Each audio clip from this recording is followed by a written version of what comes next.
የዚህ ዘመንስ ወንድ ሆኖ ብር ያላትን እያለ የሚያሳድድ አለ የለም? ሞልቶ።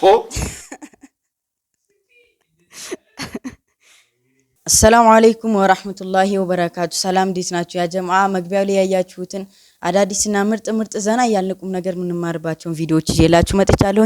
እስከ ቪዲዮ መጨረሻ ድረስ መከታተላችሁን አትርሱ። ቀጥታ ወደ ቪዲዮ። ሶላትህን በስነ ስርዓት የምትሰግድ ከሆነ ለቤተሰቦችህ ደግሞ ጥሩ የምትል ከሆነ ለእናት አባትህ ጥሩ የምታረግ የምትንከባከብ ከሆነ እስትግፋርን ደግሞ የምታበዛ ከሆነ ምን አለፋህ? ወላሂ ነው ማለት ህይወት የምትባል አታስቸግረን። ቆይ ህይወት ደግሞ ማናት ብለህ ሙድ ያዛሉ። ያው እንግዲህ ሁላችሁም እንደሰማችሁት ነው ቪዲዮ ላይ እንግዲህ ያው ሁላችንም ሶላታችን ላይ መበርታት አለብን፣ ወላጆቻችንን መታዘዝ አለብን ማለት ነው። ከዛ በኋላ ህይወት በሙሉ ይገራልናል ማለት ነው። ሁላችሁም ሶላታችሁ ላይ አላህን በመገዛት ሁላችሁም አደራ ልላችሁ ፈልጋለሁ። በቀጣይም ደግሞ ሁለተኛ ይዤላችሁ የመጣሁትን ቪዲዮ ተከታትለን እንመለስ። አላህ አንድ ጊዜ ነብዩ መሐመድ አለይሂ ሰላቱ ወሰለም ልጃቸው ፋጢማን ጠሯትና እንዲህ አሏት፣ ያ ፋጢመቱ ቢንቲ ሙሐመድ አሏት፣ አንቺ የሙሐመድ ልጅ የሆንሽው ፋጢማ ልጄ ሆይ ሰሊኒ ሚን ማሊ ማ ሽእቲ አሏት፣ እኔ ካለኝ ሀብት ንብረት ገንዘብ ካለኝ ዱንያ የፈለግሽውን የወደድሽውን የተመቸሽን ነገር ደስ ያለሽን ነገር ጠይቅኝ አሏት።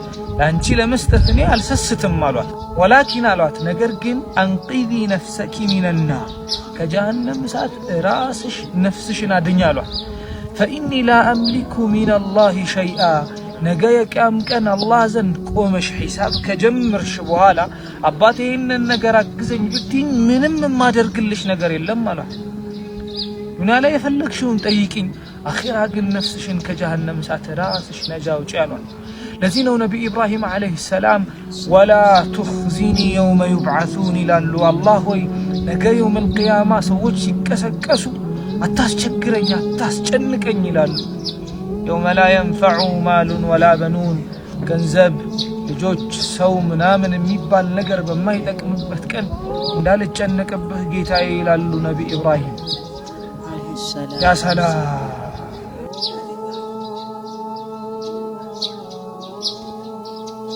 ወላሂ በትክክል ሁላችንም እንግዲህ የውመል ቂያማ ቀን ገንዘባችን፣ ሀብታችን፣ ንብረታችን፣ ልጆቻችን ሁሉም በማይጠቅም ቀን ሁላችንም እስከዛሬ ድረስ ዱንያ ላይ ስንሰራው የነበረው ስራ ነው ማለት ነው ፊት ለፊታችን መጥቶ ለኛው የሚጠቅመንም የሚጎዳንም ዱንያ ላይ የሰራነው ስራ ነው ማለት ነው። ሁላችንም ለነገ አኺራችን ዛሬውኑ እንዘጋጅ ልላችሁ ፈልጋለሁ። በቀጣይ ደግሞ እጅግ በጣም ያፍታታኝን ዘና የሚያደርገኝን የኡስታዝ ሳዳት ከማልን ቪዲዮ አሰምቻችሁ ልምጣ። አባት ጥያቄ መጣ። የአሁን ዘመን ሴቶች ሀብታም ካልሆነ አናገባም ይላሉ። ሽምግልና ላይ ሁሉ ሀብታም ብቻ ነው የሚጠየቀው፣ እንዴት ነው? የዚህ ዘመንስ ወንድ ሆኖ ብር ያላትን እያለ የሚያሳድድ አለ የለም? ሞልቶ። እቺ ከኩዌት ነው ወይ የመጣችው? እቺ ከዱባይ ነው ወይ? ቻፓ በደንብ ጭናለች ወይ? ሀውስ አላት ወይ የሚል አለ የለም? ሞልቶ። ስለዚህ የዚህ ዘመን ሴቶች ተብሎ አይደለም ጥያቄው ራሱ መጠየቅ ያለበት። ሴት ሆነው ገንዘብ የሚያዩ አሉ። አዎ አሉ። ወንድ ሆኖ ገንዘብ ያላትን ሴት የሚያይ እንዳለው ሁሉ ነብዩ ግን ምን አሉ ሰለላሁ ዐለይሂ ወሰለም? ፈጥፈር ቢዛቲ ዲን ያላትን ምረጥ ብለዋል። ጥሩ። ለምንድን ነው የሰው ልጆች ገንዘብ የሚያዩት ነው? ምክንያቱም ስለሚፈሩ ገንዘብ ከሌለ ኑሮ አይቀጥልም ብለው ስለሚገምቱ። ባለንበት ወቅት ደግሞ ያላቸው ሰዎች በአንድ አዳር ሲከስሩ የሌላቸው ሰዎች ደግሞ በወራት ውስጥ አትርፈው ሀብታም ሲሆኑ የሚታይበት ዘመን ነው። አንተ ሲጀምር ገንዘብ የምትፈልገዋን ሴት ለምን ትፈልጋታለህ? አንተም ራሱ የፈለከው ምንዋን ነው? አንተም ራሱ የፈለከው ምንዋን ነው? ሰውነት ያላትን ብለፈለክ፣ እሷ ደግሞ በሰውነቷ ልክ ሂሳብ አስቀመጠችለት። ዳሌ 500 ሺህ ብር ምናምኔ 2 ሚሊዮን ብር እንትኔ ምናምን ብላ ሂሳብ አወጣችልህ። ፈህምት? ማትወዳትን ሴት አግባል ማለት አይደለም። ነብዩ ሰለላሁ ዐለይሂ ወሰለም ምን ብለዋል? ስታያት የምታስደስት የሆነችን ሴት አግባ ነው ያሉት። ስታያት ማማር አለባት። ካላማረች ገብተህ ትበድላታለህ። እዚህ ጋር ያነሳው ነጥብ ወላሂ በደንብ አድርጋችሁ እንድታሰምሩልኝ ይፈልጋለሁ። አገባብህን መጀመሪያ አንተን ያበላሽው። ምክንያቱም አንተ ገንዘቧን እንጂ እሷን አይደለም የፈለካት ማለት ነው። ስለዚህ አንተ ገንዘቧን ብለህ እሷ ጋር ስትሄድ አንተ ገንዘቧን እንጂ እሷን እስካልፈለካት ድረስ እሷን ትበድላታለህ ማለት ነው። በደንብ አድርጋችሁ አስምራችሁ ያዙልኝ። እዚህ ጋር ቀጥል ቪዲዮ። ሚኒማም መኖሪያ ደግሞ የሚባል አለ። ወንድ ልጅ ሴት ልጅ ማስተዳደር ግዴታው የሆነበት ከመድረሳ ወጣችሁ ድንቡሎ የላችሁ ዱዲ ማለት ነው። ኒካህ ብለዋል ነብዩ። ኒካህ ማግባት አለብኝ። የቤት ኪራይ መክፈል ትችላለህ? ለምን? ኃላፊነቱ በማ ላይ ነው? በወንድ ላይ ነው አይደል? አይ አልችልም። እና ታዲያ ካልቻልክ ጾም ነው የተባልከው። መጾም ካልቻልክ አግባ፣ ካልቻልክ ደግሞ በጾም ሶብር አላህ አንድ ቀን ይወፍቃል ማለት ነው። ሁላችሁም ያላገባችሁ እንግዲህ በጾም አላህ እስከሚሰጣችሁ ድረስ ተጠባበቁ ልላችሁ ፈልጋለሁ። እንቀጥል ቪዲዮ። ለአላህ በትዕግስት አላህ በሚፈታልህ ቀን ደግሞ ገንዘብ ስትይዝ አቅም ሲኖር አንተም መልካሟን የምትወዳትን ታገባለህ። ከዛ ውጭ ሰው ልጆች ሴቶች ብቻ አይደለም ገንዘብ የሚፈልጉት። ሀታኛ ባለንበት ዘመን ስልክ ለምሳሌ አለኝ አይደለም ሰው አይደለም አዲስ ስልክ ወጣ ሲባል እኔ እኮ ሳምሰንግ እኮ ምናምን ነው ያዝኩት እኮ ይሄን አልያዝኩም። ራሱ በሽታ ነው አይደለም? ስለዚህ ሴት ብቻ ሳይሆን ወንድ ራሱ ምን ይወዳል? ገንዘብ ይወዳል። ቤት አለ ለምሳሌ ሴቶች ሲሆኑ ምን ይመኛሉ? በጣም ቁሳቁስ ምናምን ይወዳሉ። ይሄ ጸባያቸው ነው። ማን ሲቀር በጣም ወደ ዲን እየመጡ ሲሄዱ የዱንያን ጠፊነት ግን ሲያውቁ ስብር እያሉ ይሄዳሉ። ወንድም ሆኖ ፉን የሚላለ የለም። የዱንያን ጠፊነት ሲያውቅ ዲንን ሲያውቅ ምን ይሆናል? ያኔ ይስተካከላል። ስለዚህ እኔ ግን መመኝላችሁ ለወደፊቱ እናንተው ራሱ ተጠይቃችሁ እንድትገቡ ነው የምፈልገው። ለወደፊቱ ያ እንዲመጣ ደግሞ ወንድ ልጅ በራሱ ላይ ይሄን መስራት ይችላል። ነብዩ መሐመድ ሰለላሁ ዐለይሂ ወሰለም ጠይቀው ወይስ ተጠይቀው ያገቡት? የመጀመሪያ ትዳራቸው ተጠይቀው፣ ከዛ ደግሞ ጠየቁ።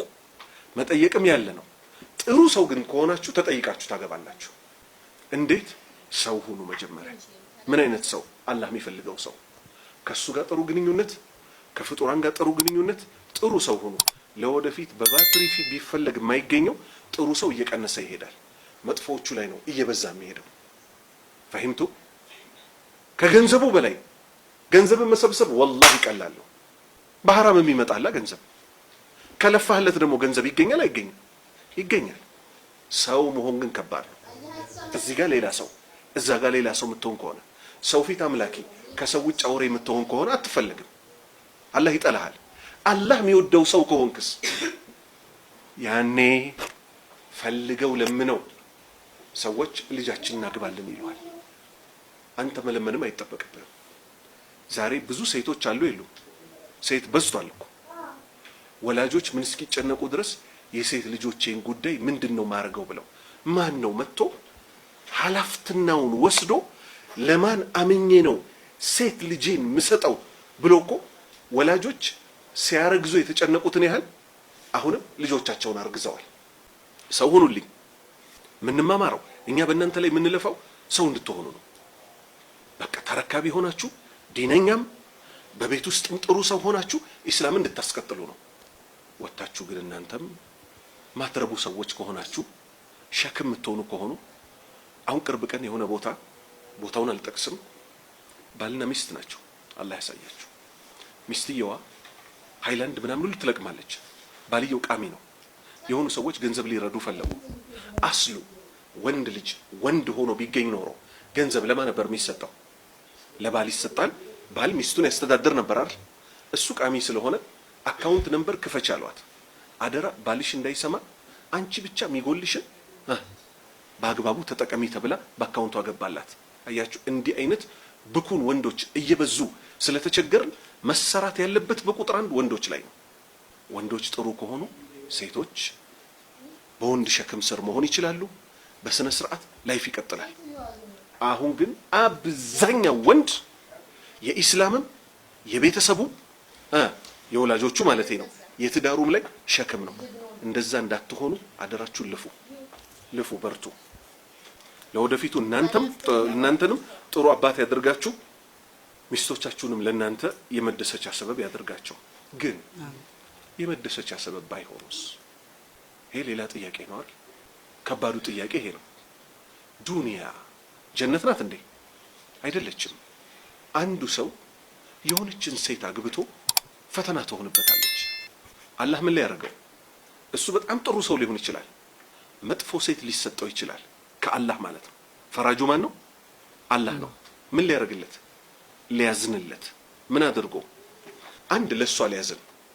ጥሩ ሰው ስር ካልሆነች መጥፎ ሰው ጋር ብትሄድ ተንደርድራ እሳት ውስጥ ልትገባ ነው። ያ ሰውዬ ግን እየበገነም ምን እያለም ስብር አድርጎ ምን ያደርጋታል? ይይዛታል። ከዛ ትለወጣለች፣ መንገድ ውስጥ ትገባለች። እሱ ደግሞ ለታገሰበት አላህ ምን ያደርግለታል? አጅር ይከፍለዋል። ኢነማ ይወፈ ሷቢሩን አጅረሁም ቢገይሪ ሂሳብ። የሆነችዋ ሴት ደግሞ ቃሚ አጫሽ የሆነ መጥፎ ሚመታት ምናምን የሆነን ሰው ይጥልባታል።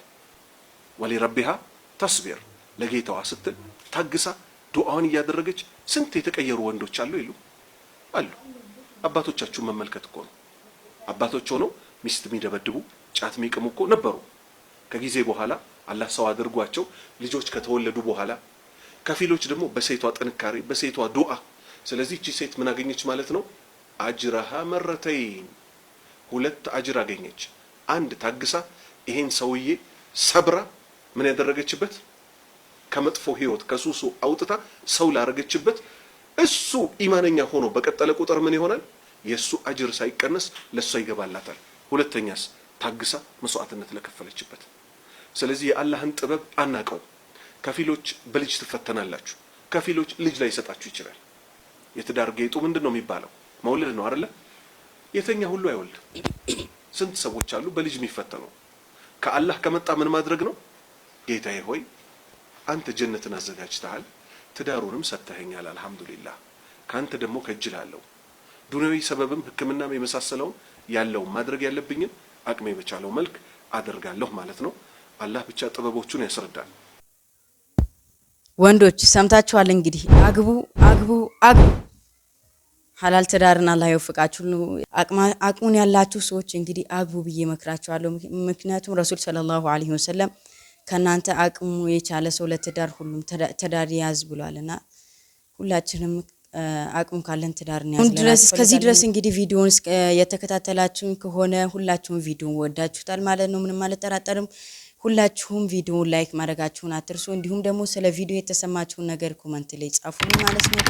ሁሉንም ገብቼ አነበዋለሁኝ። በሌላ አዝናኝና አስተማሪ የሆኑ ቪዲዮዎች ቀጣይ ተመልሼላችሁ እስከመመጣ ድረስ ወሰላሙ አለይኩም ወራህመቱላሂ ወበረካቱ።